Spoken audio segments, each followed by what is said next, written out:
জাতীয় ঐক্যে ডাক দেবেন অন্তর্বর্তী সরকারের প্রধান উপদেষ্টা ডক্টর মোহাম্মদ ইউনূস। এ বিষয়ে আলোচনা করতে আজ মঙ্গলবার ছাত্রনেতাদের সঙ্গে, বুধবার প্রধান রাজনৈতিক দলগুলোর সঙ্গে এবং পরদিন ধর্মীয় নেতাদের সঙ্গে বসবেন তিনি।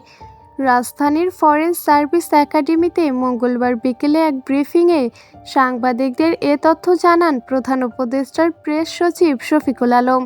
তিনি বলেন, জাতীয় ঐক্য ঘোষণা নিয়ে আর ছাত্রনেতাদের সঙ্গে সংলাপ করবেন প্রধান উপদেষ্টা। বুধবার বাংলাদেশের প্রধান রাজনৈতিক দলগুলোর সঙ্গে এবং পরদিন বৃহস্পতিবার ধর্মীয় নেতাদের সঙ্গে সংলাপ ডাকা হয়েছে।